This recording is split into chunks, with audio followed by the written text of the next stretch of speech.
Ah, Japan, land of the rising sun, and whether you call it Nippon or Nihon, one thing remains constant: the legacy of its long and storied history. Ikki, known by several monikers, the father of Japanese nationalism or the father of Japanese fascism, the Jacobin of the Orient, the Asian revolutionary, the man who envisioned a different version of the Japanese empire than what ultimately came to be. Now, there's many questions to ask, and I'm going to try to find some answers for them. Who was Ikki? What were his many philosophies and beliefs? Was he a communist? A nationalist? A socialist? A national socialist, but like without a penchant for Austrian paintings. Do you like Austrian paintings? Ugh, I don't. Why are you even watching this video? Well, maybe it's because you, dear viewer, are like myself and being fascinated by this kind of thing.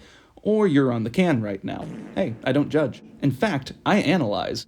And I've also fully come to terms to the fact that my content makes for comfy pooping. I'm the Minarchist, but you already knew that. So join me in dissecting the cocaine-induced, Lotus Sutra-chanting mad ramblings of Ikki. But before we get into that, it's a channel update.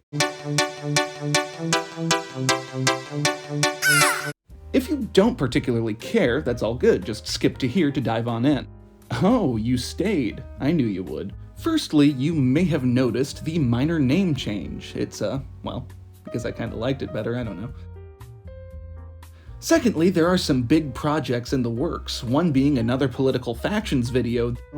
Another one.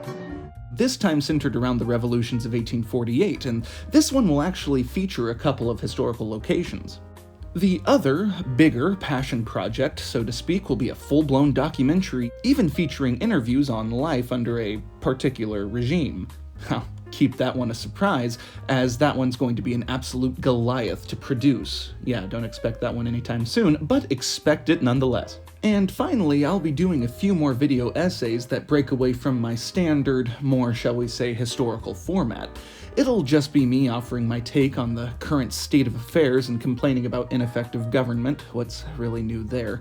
However, since these things take a lot of research, and since university is getting just a wee bit busy, Kill me. There won't be a set schedule.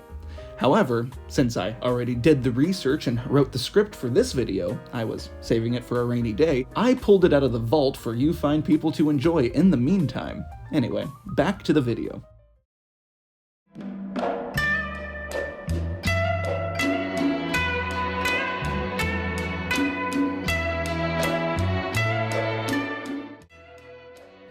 Ikki, or rather at this point Kita Terujiro, was born on Sado Island in the Niigata prefecture of the Japanese Empire on the 3rd of April, 1883. Although not much is known about his early life other than his father being the mayor of the local town on the island, and that the island was famous for having been a port for transferring prison laborers, and that this contributed to most of Sado Island's inhabitants being known for their rebellious nature. And Kita wasn't exactly ashamed of this. If anything, this was a noted point of pride for him, and we also know that from a young age he studied the Chinese classics, and by the age of 14 he became fascinated with socialism. Like most socialists. We also know that his formative years were shaped by the state of Japanese society at that time. And I mean, this wasn't very surprising. Being born a mere 15 years after the Meiji Restoration, Japan was at a crossroads during Ikki's early life. Of course, I won't spend too much time on the subject, as I'm sure you're most likely familiar with the Meiji Restoration. I mean, there's plenty of other videos on that subject. But in any case, it was a shocking turnover, a feudal society which had little choice but to undergo centuries of technological progress in a matter of decades. A fractured society, which was forcibly centralized out of necessity. But this forced centralization would have consequences down the line. By the opening of the 20th century, Japan had become determined to claim a spot on the world stage. And in this endeavor, they did better than any other Asian nation, previously having been subjected to unequal treaties by the West like the rest of the Asian continent. The Meiji Restoration came about as something of a reaction against this rising status quo. In the eyes of the emperor's new cabinet, Japanese society wouldn't be colonized or subjected to humiliation like China, or the rest of Asia for that matter, and the only way to achieve this was to become itself a colonial power. They would have to compromise their traditions and westernize. And so Japan modernized, attempting to both emulate the mightiest of the Western powers and keep its national identity intact. Something that the rest of Asia didn't really do, and in the eyes of the new Japan, the rest of Asia stubbornly clung on to their identity without any regard for competing with the West. To the new Japanese government, this short-sightedness served as a warning that they could be next. But all of this was bound to ruffle a few feathers. Anyway, the Meiji Restoration could be the subject of a video all on its own, and there are plenty of good videos, documentaries, and books on the subject.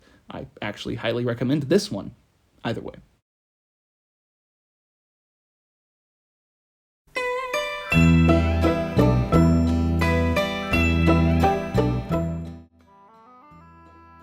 Now, the Japanese philosophy of Kokutai, literally translated as nation spirit, or rather just the concept of their national identity, was reworked into an ideology after the Meiji Restoration.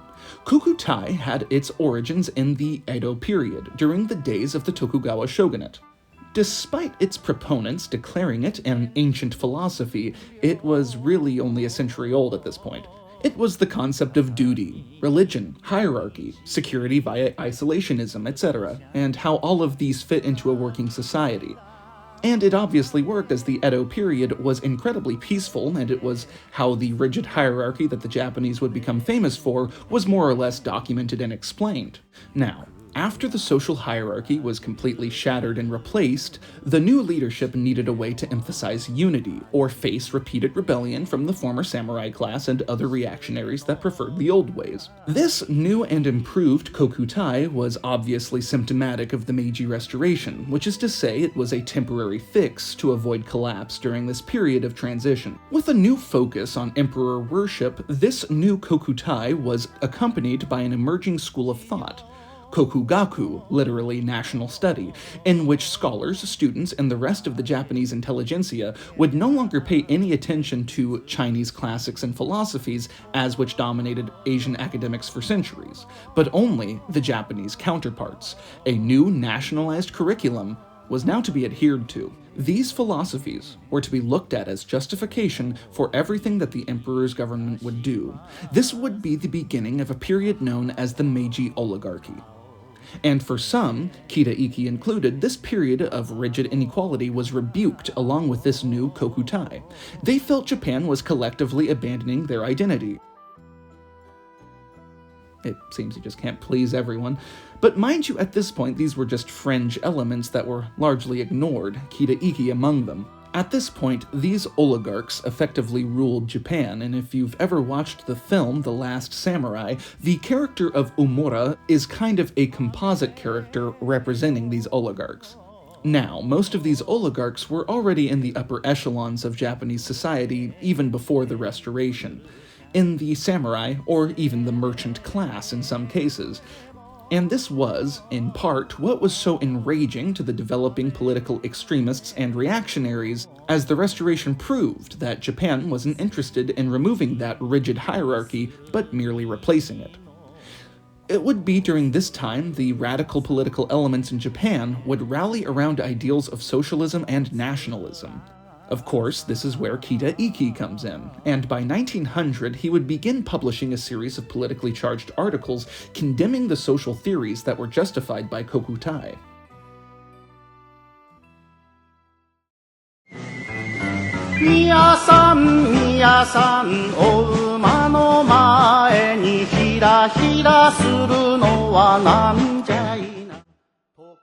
Now, this part of his life gets pretty foggy, and there aren't exactly volumes about the man's life to begin with.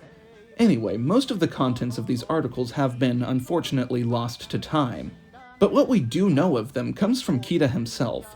They were a total of 6 articles outlining his ideas for a complete reworking of the Kokutai. The Taisei Roku, literally the 6 accomplishments, were Kita's ideas for the establishment of a truly new Japan, and to that end, Japan as a civilization would have to accomplish these 6 objectives. Now, one thing that you need to know about the socio-economic context of the Meiji Restoration and the following Taisho democracy is that the status quo was quite fragile, and there were certain elements that were going to defend it, whatever the cost.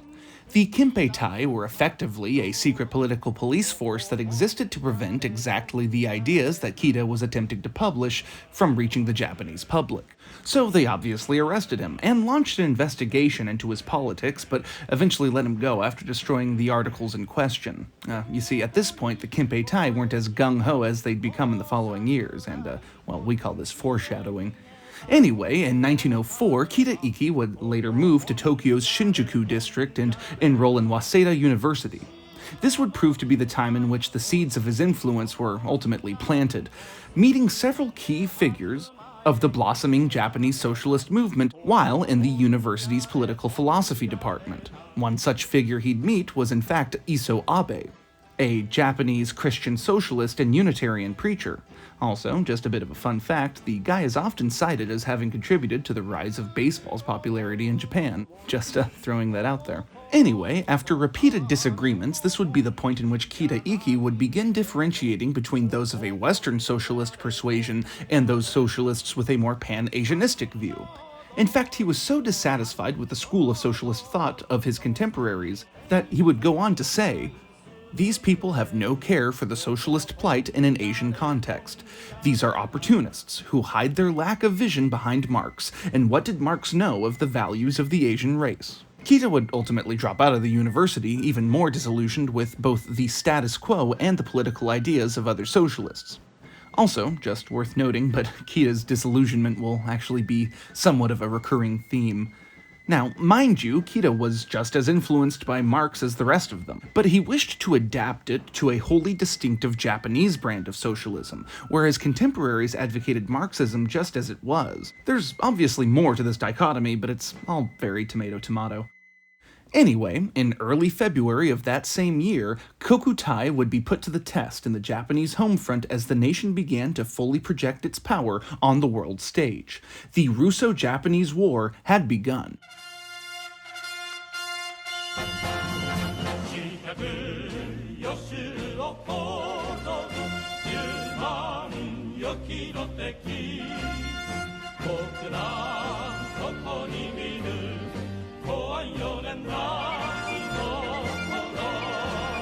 Spoiler alert, Japan won.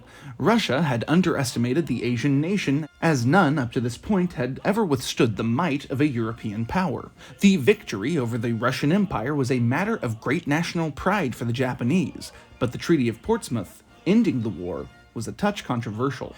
Now, some elements had been satisfied with the war's end. They viewed the treaty as a much-earned act of recognition, that the Japanese Empire was a global power equal to that of the Westerners. However, more nationalistic elements found it humiliating. They felt that the treaty was the result of a collectively panicking West, giving false recognition to Japan as a great power and thus stopping the nation from achieving its full potential. They felt the treaty did not properly reflect the full military achievements of the Imperial Japanese Army, and that it was, to put it simply, the West throwing them a bone to curb the empire's growth. Kita Ikki found himself agreeing with the nationalists, and he felt that this common ground he struck didn't compromise his view of pan-Asian socialism. If anything, he felt that the nationalistic view supported his arguments.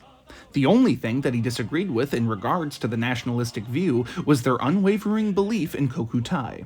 But all in all, he wasn't alone. Several other pan-Asianists, Japanese nationalists, and some socialist elements had begun to protest the treaty's terms. And these protests would grow until September 5th, 1905.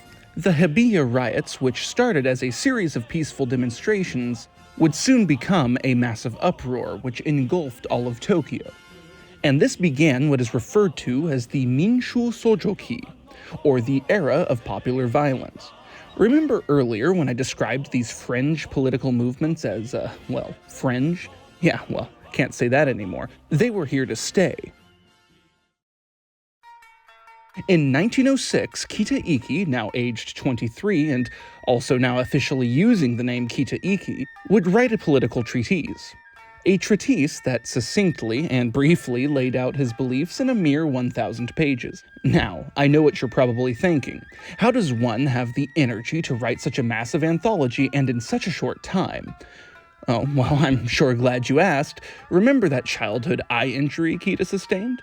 Well, it was getting worse. In fact, it had completely drifted, and had also gone blind. It had also caused terrible pains and headaches, which Kita described as like being flayed by a bayonet from jaw to temple. So he began treating it with cocaine. And by treating it, I mean treating the absolute shit out of it.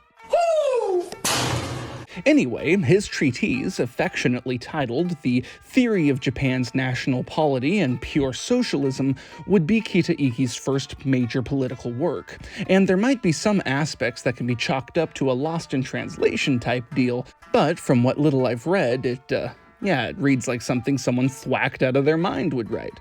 Anyway, I'll delve into his philosophical works and beliefs soon enough. Oh goody. Now, the early 1900s was a chaotic time for East Asia. Emperor Meiji would die in 1912, beginning the Taisho era. Japan was projecting its power on the rest of Asia. China was sick of the constant humiliation and subjugation, and thus a series of revolts had broken out, eventually culminating in a nationalist revolution in 1911, led by Sun Yat-sen, the same revolution in which the last Chinese emperor Puyi was deposed. Well, for the first time at least, as it was the same emperor that Japan would use as a puppet in the 1930s to further their aims on the continent. The events of this revolution would essentially shape the worldview and political philosophy of Kita Ikki, along with many other pan-Asianists of the time.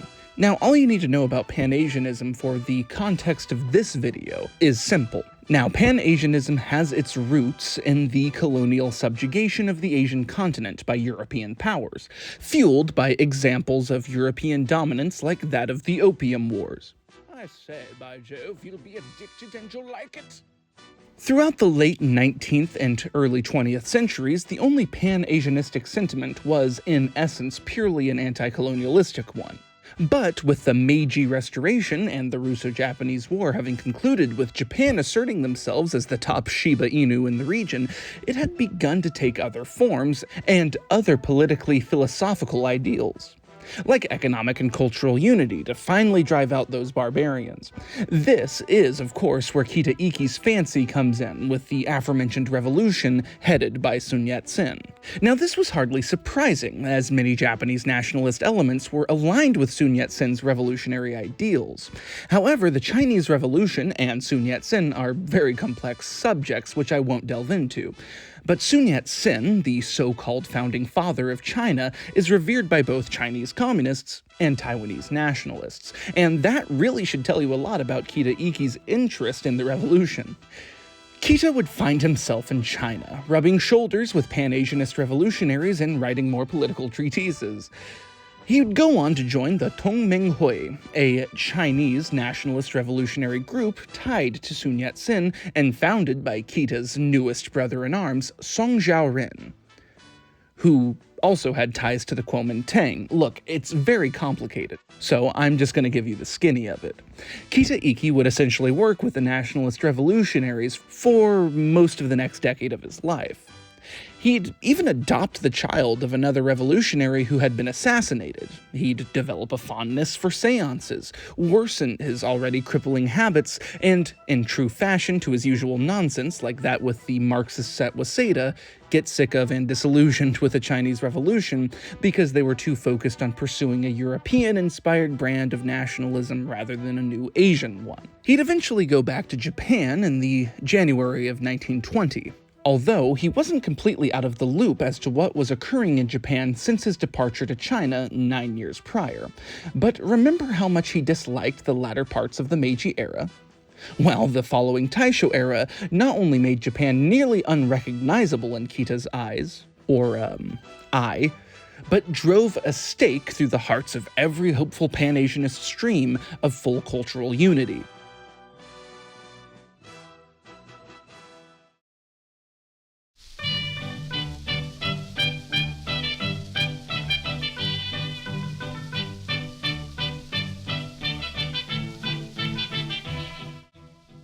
When Kita Ikki returned to his homeland, he found a country far more fixated in emulating the West than it had ever been before. It was like Britain, or more accurately, the United States of America at this point.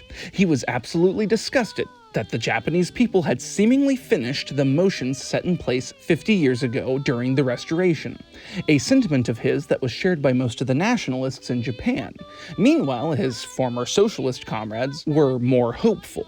Now, while both the nationalists and socialists were dissatisfied with the economic policies of Japan, they were at least comforted by what was at least a step in the right direction, away from the legacy of the Meiji oligarchy.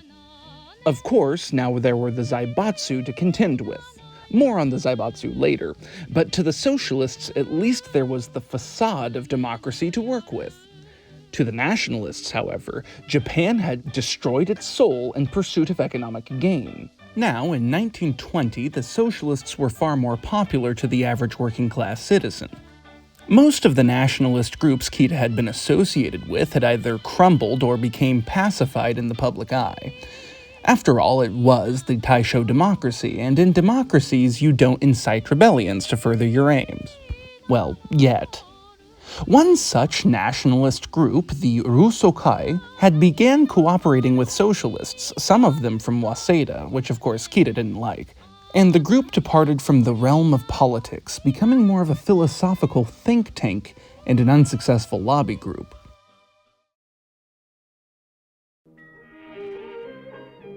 Kita Ikki saw a rising tide in which more radical socialists and nationalists wanted to take action. It was at this point he and a few contemporaries of his, namely Mitsukawa Kametaro and Shumei Okawa, would found the group called the Yuzonsha, or the Society of Those Who Yet Remain. Poetic. Also worth noting, this is where Kita Ikki would make his mark on Japanese political history, as, up to this point, he was largely on the revolutionary sidelines. Take, for example, his cohort, Shumei Okawa, who would extend his influence deep into the later militaristic government, so much so that after the Second World War, he would be classified by the occupying American forces as a Class A war criminal. However, he is largely remembered today for attempting to get out of this sentence by feigning insanity and slapping Hideki Tojo on the head. Anyway, this society would begin by dusting off those early Kita classics that the Kempeitai had destroyed, recreating them and distributing them illegally. Now, he would publish another book much akin to his previous The Theory of Japan's National Polity and Pure Socialism, titled An Outline Plan for the Reorganization of Japan. Yet another very comprehensive work indeed. As to Japan during this time, it was becoming almost as hectic as the Meiji Restoration. You see, the oligarchy wasn't exactly gone. They had centralized into groups rather than individuals, called the Zaibatsu. These were effectively Japan's equivalent to the American captains of industry, or robber barons, depending on who you ask. These massive families ran corporations such as Mitsubishi, naming one out of a very many few. Now, if you want to learn more about the Zaibatsu, I'd highly recommend a video by Dollar Discourse on the subject. He does very good work. Tell him I sent you. Or don't. I'm not your mom. Anyway, the reason why I mention the Zaibatsu is because they were just about as popular with the nationalists as they were with the socialists, so you can imagine the disdain. And Kita was capitalizing on that, or rather the Yuzonsha was. Because just as soon as Kita Ikki assumed leadership, he kinda became aloof. Usually spending most of his time writing, or at a Buddhist temple chanting the Lotus Sutra, or just doing Kita Ikki stuff. Anyway, the Zaibatsu essentially controlled Japan just as the Meiji oligarchs did, except this time it was in less of a direct manner, as now they had to lobby the new bickering political parties that had risen to prominence, and thus were the reason behind the term the Taisho democracy. However, any semblance of democratic factionalism was pretty much bought and paid for. The emperor at this point, Yoshihito, or rather known today in the imperial posthumous tradition as Emperor Taisho, reigned over a new democratic and Western Japan. but he didn't have quite as much power as his papa did. This doesn't exactly mean it wasn't extended to him. He was just incredibly sickly, and by 1921, the imperial family had to establish the crown prince as imperial regent. That's Crown Prince Hirohito. I don't know, doubt you've ever heard of him. Anyway, with the Zaibatsu running rampant, the political factions becoming more and more corrupt, and with the emperor, the very soul of Japan, weak, sickly, and thus incapable, Kita Ikki and the growing Yuzonsha saw Japan's decline as inevitable. Unless, of course, they could restore Japan's very national soul. After all, they had precedent, and thus Kita believed that if they could restore the emperor, no, not him, then they could restore Japan, governed by, as Kita himself puts it, pure-hearted officials who truly lived by Bushido, with all citizens united under one very important citizen. To them, the nation needed the next emperor, Hirohito, or rather in this context, Emperor Showa, and thus a Showa restoration. For Kita, the answer to the self-destructive path of Japan's growing nationalistic imperialism, just like that of the Europeans who dominated the Asian continent, was a distinctly Asian brand of fascism. His writings began to influence many Japanese elements. But with the following decade of the 1930s being dominated by economic depression, many more found themselves aligning with Kita Ikki's proposed solutions. And just a side note, but the man who hated the Western way of doing things was, in essence, doing exactly what the European fascists were proposing.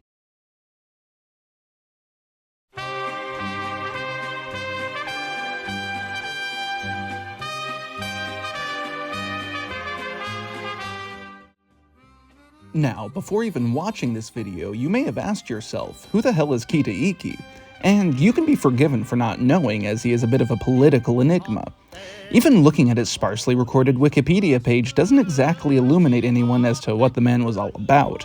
However, knowing what we do about him, despite the Japanese government up until the Second World War doing everything in its power to erase him, we can thank George M. Wilson's analysis of the man, as well as that of Frank Gibney.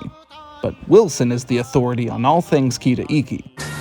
And since he was on cocaine, to some degree or another, most of the time, it probably colored the last 30 years of his life more than we know. Also worth noting, this video up to this point at least really was about Kita Ikki's relationship with the developing political world around him.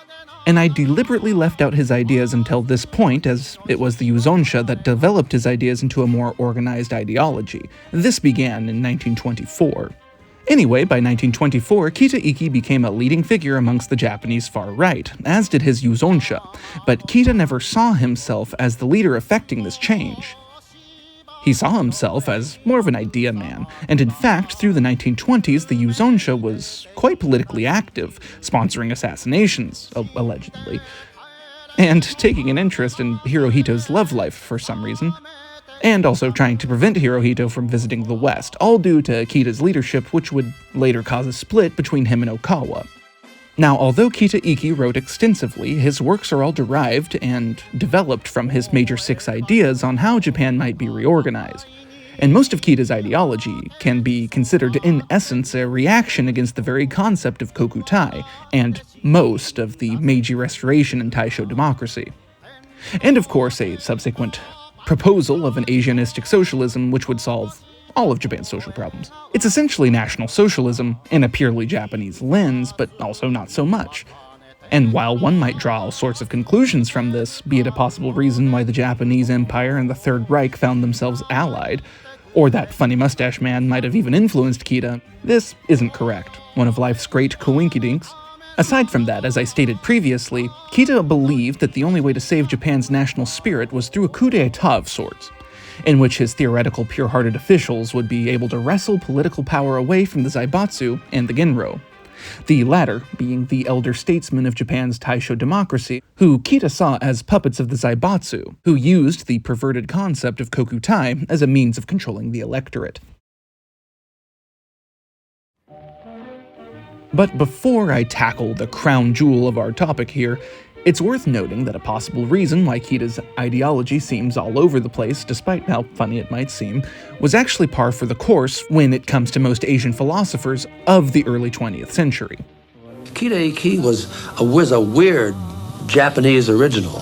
He was a populist, he was a socialist, he was also a fascist, he was an emperor worshiper, he was an anti-capitalist, but he was also anti-communist, and he thought that the hope for Japan lay in some kind of mysterious Japanese nationalization, the product of young people who were loyal to the emperor and who were against all these politicians who picked this idea up.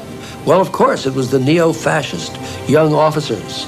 Frank Gibney and George Wilson believe that this is because most Asian nations don't really take on a left-right political documentation like that of the West until after the Second World War, and that our confusion really arises when we try to catalog it under such terms. But boy, does it seem all over the place. But most historians and political scientists tend to agree that Kita's incredibly complex ideology is contextualized as Showā Nationalism or Showa statism. Either way, his 6 points are often categorized as the main argument against Kokutai and a need for citizen-state Kokutai, the argument that social democracy is the next logical step and natural progression of ideological thought not only for Japan, but for the entire human race to literally develop further societally and even biologically, an outline to the development of citizen-state Kokutai, the analysis of the present-day economic condition or class struggle, the analysis of international sovereignty and how it is to evolve, and finally his proposals of both a solution to the current political climate and how it must be maintained. He calls this his theory of revolution. I know, it all seems very straightforward. It's not. Now, while I mentioned the first one, I'll just compress them all for the sake of convenience. Kita's theories of revolution and of citizen-state Kokutai, and thus his ideas on the reorganization of Japan, dictates that revolution cannot stop short of political upheaval, but must also reorganize culture and individual sentiment. Kita believed that Kokutai must be replaced by citizen-state Kokutai, which according to him should have happened during the Meiji Restoration. That the people and the state were not personal possessions of the emperor, but rather the emperor ought to be regarded as the first citizen of Japan.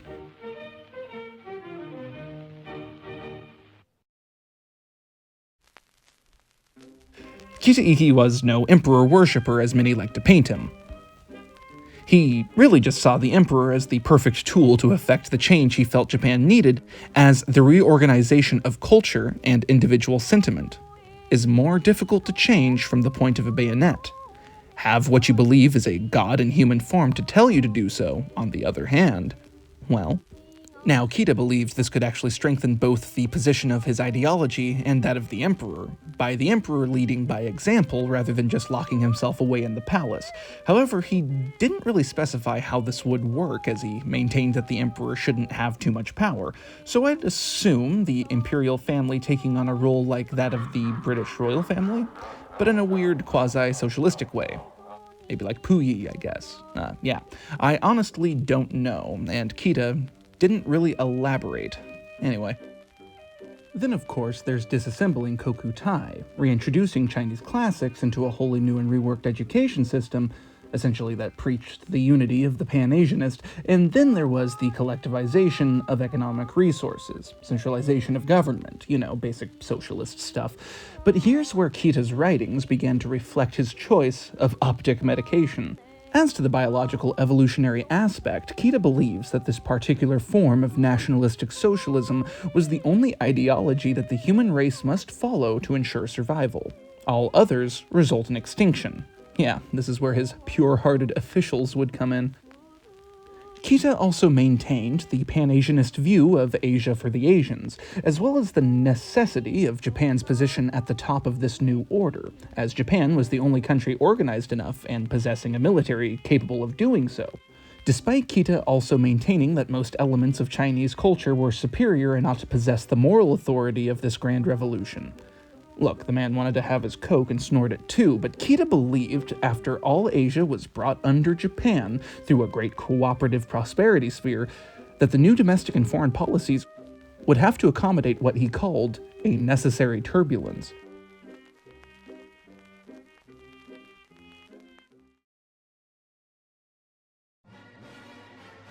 So here's the plan. There's obviously going to be a few domestic issues after implementing this little federation of his. So this is how the Kita-Ikki power hour really begins. First, the classic commie class struggle.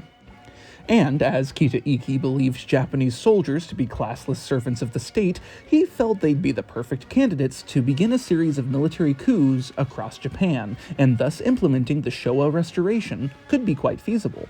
And this was the only way in which Kita advocated for Japanese imperialism, as then they would spread the revolution across all of Asia. Then, all of Asia would adopt Esperanto as the official language of the continent. I got me speaking Esperanto. That way they can all communicate. I don't know, maybe the man just felt translators were a waste of a profession. Then, the Japanese Empire, and of course assorted vassal states, would avoid the United States at all costs, establishing economic isolationism except for France, which they must ally with to invade and destroy the Soviet Union, and the British, for some reason. He also didn't elaborate as to why. After that, they would form a federation not unlike that of a Pacific NATO, and use the emperor to establish a socialist superstate to invoke a liberal awakening not unlike that of the French Revolution. Yeah, I didn't make any of that up. Actually, I'm leaving out a great deal, but I'll of course be listing my sources in the description if you want to delve a little deeper. Japan's democratic streak would ultimately be ended as a result of global depression in 1929, and as the economy collapsed, Kita-Ikki would use the crash as an example of the failures of capitalism, and that Japan, as well as the rest of the Asian continent, needed reorganization.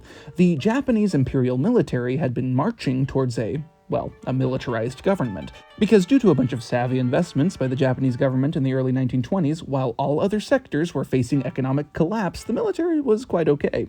Here's the problem, though. Japan has a strong military, a population facing possible starvation, due to the fact that Japan is an island made mostly of mountains, so a lack of farmland amongst other resources. But Manchuria had these resources in abundance, and all of the Chinese warlords, tearing their own country apart, weren't using them. What, did you think the dog meat general got his nickname by planting crops? Either way, I'm not going to get into how Japan entered the Second World War, but to oversimplify it, they needed resources, had a big army, and now needed an excuse. Of course, to justify the building of a great empire. And again, the rise of militarism in Japan is quite complex. And while it mirrored a lot of what Kita-Ikki was saying and his various strategies, it was completely different. Let's just say figures like that of Hideki Tojo were certainly not products of Kita's philosophy, but obviously, a lot of proto-fascist Japanese officers were. And by the mid-1930s, any semblance of democratic rule was waning. It was becoming an outright military dictatorship. And to the various militarist factions fighting for control, maybe Kita was right about some things. And maybe he had just the excuse to build such an empire. Greater East Asian Co-Prosperity Sphere.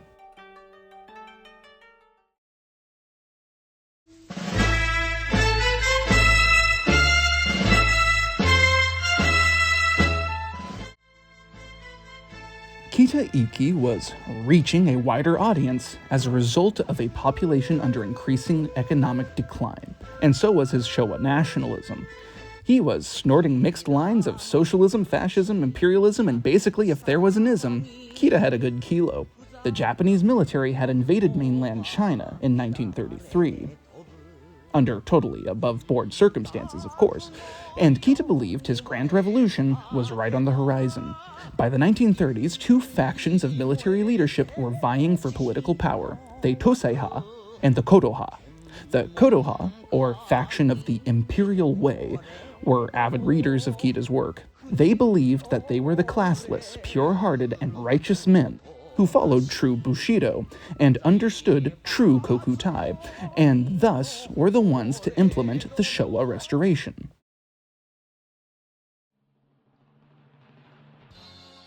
In the early morning hours of February 26, 1936, an army of 2,000 descended upon the snowy streets of Tokyo. Their aims? To execute key officials in both the military and what was left of the civilian sectors of government, and to secure the imperial palace. From there, they'd probably have lunch. I don't know, maybe break out their Esperanto textbooks for a quick study sesh. This shit ain't nothing to me, man. But there was a problem. The rest of the Japanese military either didn't want to learn Esperanto or weren't down with this rebellion. I guess a bit of both, really. Anyway, the Kokutai faction was led by General Sadao Araki, until he lost control of his younger officers, resulting in the incident. One such officer, Captain Shiro Nanaka, and 8 other conspirators began the coup attempt. Nanaka also had ties to the Yuzonsha, but that's neither here nor there, I suppose. Anywho, assassinating key figures in the government and nearly assassinating the prime minister, the rebellion began overtaking Tokyo. In the afternoon of February 26th, a friend of Kita's called him. Ikki was actually unaware of what was going on, and although a recording of this phone call still exists to some degree, most of it has been lost and what remains hasn't been translated. Anyway, the rebellion would ultimately flop after the emperor labeled them traitors, and 2 days later, the rebels would surrender. On the evening of the 29th of February, 1936, Ikki was arrested by the Kimpeitai, an organization now dedicated to implementing and defending dictatorship, for treason. Throughout the year, members of the Kokutai faction were either arrested, killed, or redeployed to Manchuria, and the Toseiha used the incident to complete the militarist takeover of the government, though I honestly believe either faction would have put Japan on the path to destruction anyhow. Kita would be imprisoned until the 19th of August, 1937, when he was executed by firing squad. He had actually requested an honorable suicide, but the Kimpeitai didn't want him martyring himself. The Showa restoration had failed.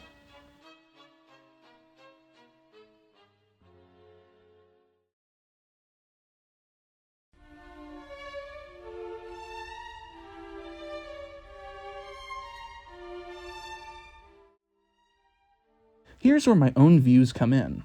Ikki proved far more useful to the nationalists as a dead man than he ever did alive.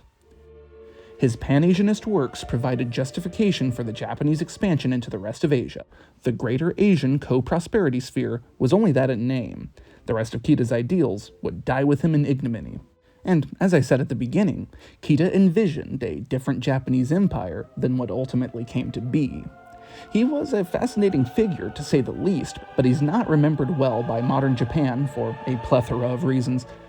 But he wasn't really popular when he was alive, either. Now here's the thing, like most socialists, Ikki was incredibly arrogant. He openly referred to the Japanese people and their traditions as stupid and otherwise dull, and he always had something to criticize about pretty much every other culture, simply because they couldn't see what he believed was the perfect solution to all the world's troubles. He felt people were selfish because they wouldn't sacrifice themselves and all they owned to what he perceived as the greater good. So perhaps the reason Kita hated these cultural institutions was because they were built long ago, tried and tested, and he, and those like him, weren't capable of building anything, and neither were the militarists that went on to use his ideas. Japan today is an economic powerhouse. Despite the current downturn, they are still not only more prosperous in the 21st century, but still a massive contributor to both economic and cultural capital. And not to get on my libertarian soapbox, but Japan only pulled itself out from the ashes left behind from people like Ikki by embracing such potential that created for themselves a post-war economic miracle. Japan today is often revered as living in the future by onlookers. Despite a culture so embedded with rigid tradition, they still possess such an ingenuity that doesn't require military intervention to achieve. It doesn't require progress or achievement to be produced at the end of a bayonet. For what is that against a prosperous society that can achieve these ends through economic endeavors? In short, Japan is one of the most capitalistic nations among us today, and they didn't need an empire to achieve it. This is, of course, for a variety of reasons that could make for a later video. But the point I wish to make is simple. Japan's militaristic past is symptomatic of the age of conquest which died along with the 60 million casualties of the Second World War. Perhaps I'm just viewing this from a capitalistic lens, but it seems apparent to me where Japan truly began to thrive. Either way. So, dear viewer, what did you think of Ikki? Bear in mind that this video actually left out a lot of detail as I simply wanted to cover the story of Kita Ikki, but provided there's enough comments and questions down below, I'm open to a Q&A video, revisiting the subject. Anyway, take care of yourself, dear viewer. This has been the Minarchist, and keep your head on a swivel out there. It's a big, big world.